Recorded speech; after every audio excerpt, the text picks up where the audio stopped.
do feel like I've climbed a mountain with this book. Let's get to it.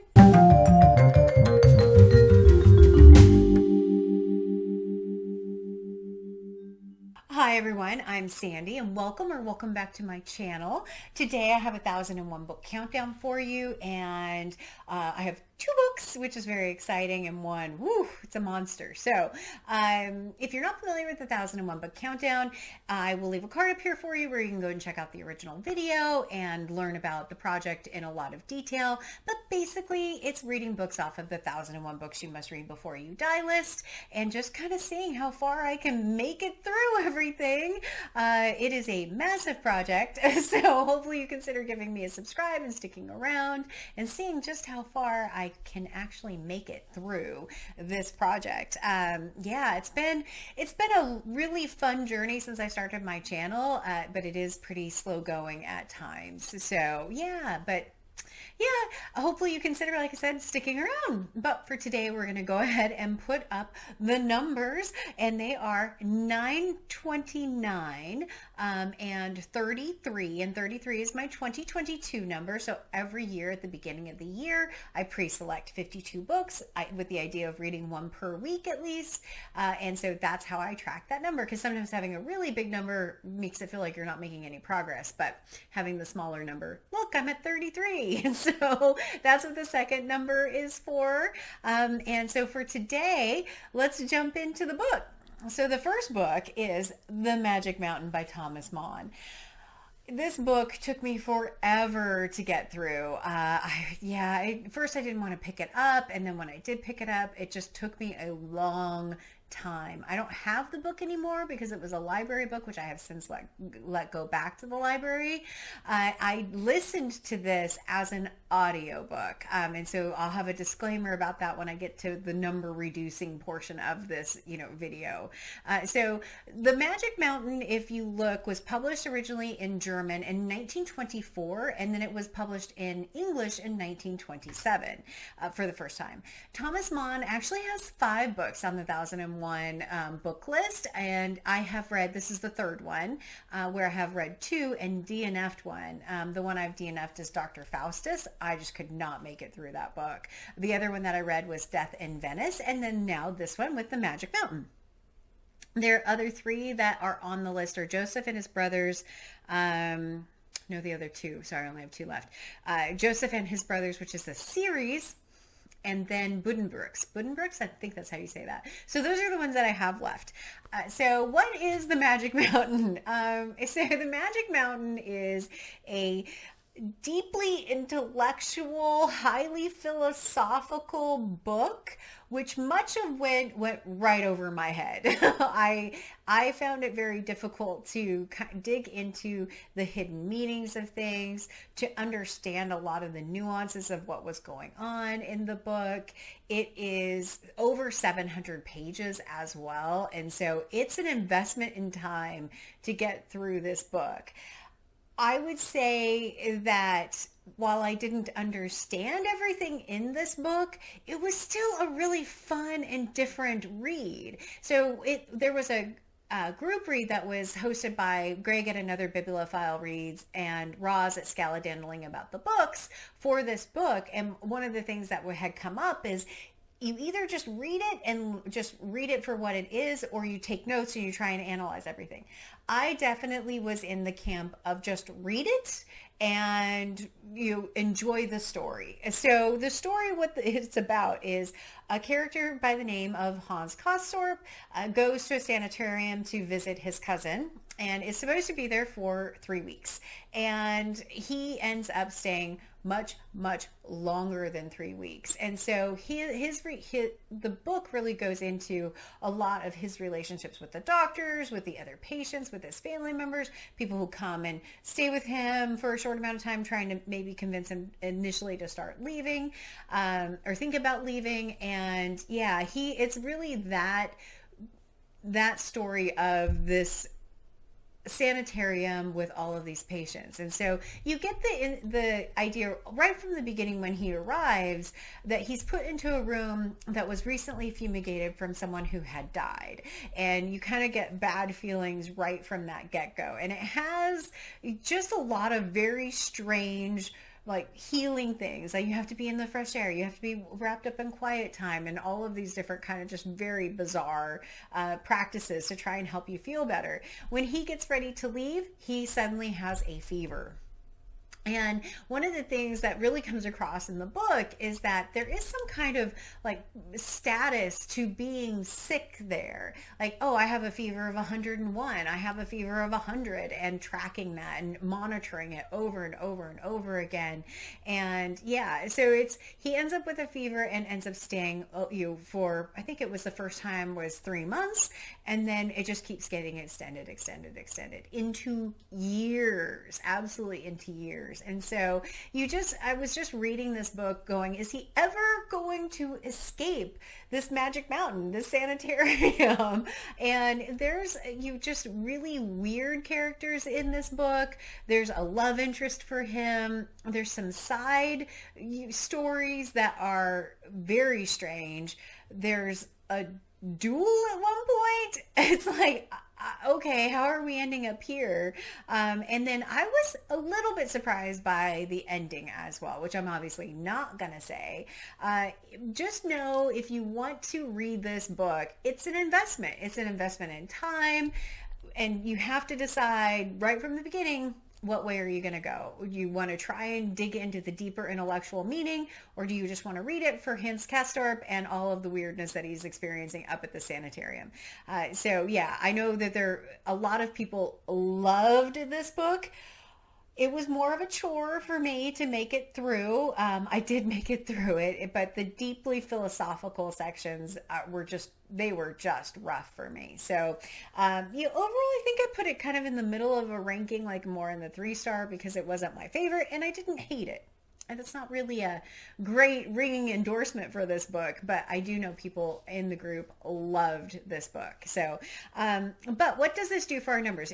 Now, in full disclosure, I listened to it. I didn't read it. And if we go back to my original video, my original idea for this was that I would move the book into an Audible reread kind of folder, and then if I get to the end and I still need books to make up the 1001, that these would be the ones I pull from. So I am going to honor that and move it, even though I'm 99% sure I will never read this.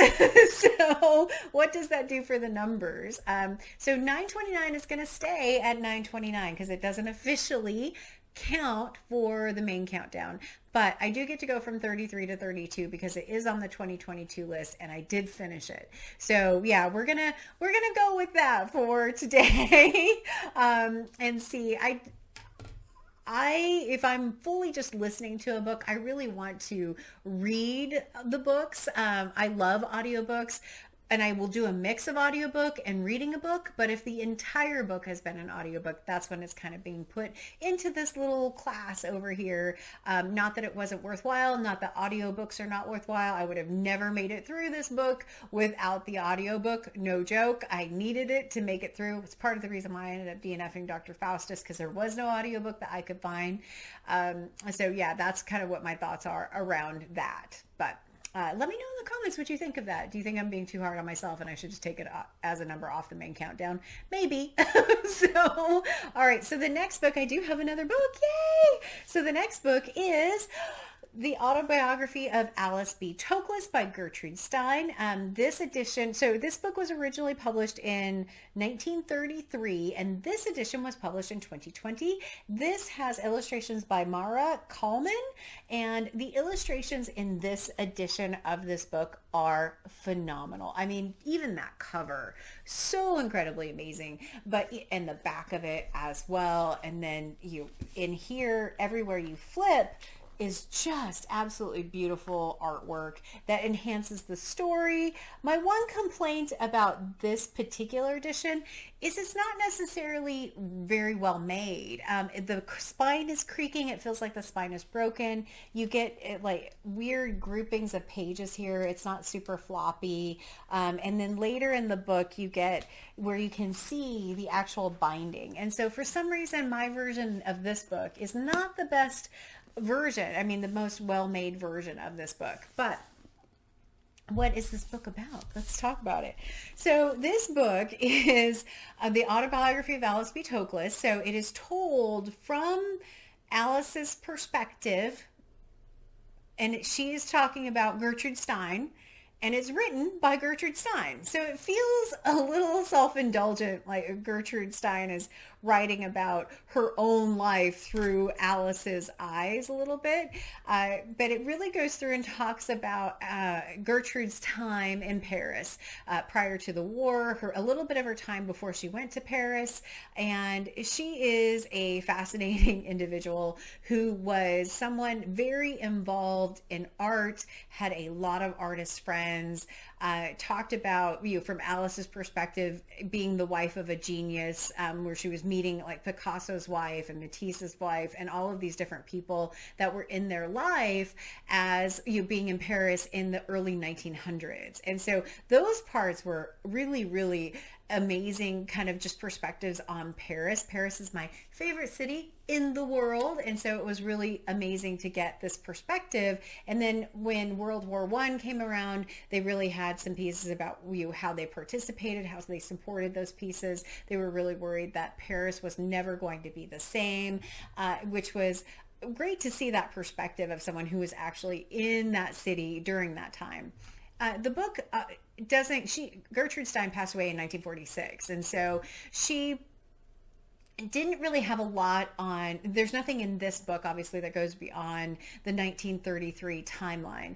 And she does not talk about any other real aspects of World War II in this book. I did a little bit of research, and there were some conflicting statements about what her thoughts were about that time. But this book does not address that at all. It is really their life prior to their life in Paris. All right. So, but it was interesting to go through and, like I said, read it from Alice's perspective, because it was written by Gertrude Stein. There's a line in the end of it. It's like, well, who's to say who actually held the pen, if it was Alice B. Toklas or if it was Gertrude Stein? You don't really know. One of the things about this book is that their relationship is never discussed in any kind of detail in this book. You don't get even a sense that they were anything more than friends. And, as we know now, that's not necessarily the truth. And so it was really interesting to go through. So it was really a unique perspective in there that kind of from today's lens, there's a big gap, a big thing in there that would have been interesting to hear. It would have been something different to hear about their relationship as well, but it's really just not discussed at all. And so they do talk about the painting Picasso made of Gertrude Stein, and there's a great line in here. It says, it doesn't look anything like her. And someone commented, no, but it will. And it turns out to be true, that's more of what she looked like later on in life. So this one, you kind of fell in the same space. It was my 1001 book club pick for June. I picked it specifically for Pride Month, as a read in Pride Month. And so, yeah, it was a really great addition for my Pride reading. It was my first and only my second Pride book in June, I believe. So, yeah, that's the Autobiography of Alice B. Toklas. Love this copy, so pretty, but wish it was better constructed. And with that, though, we get to go from 929 to 928, and it is on my 2022 list. So we are going from 32 to 31. And that's all I have for you today. Those two books.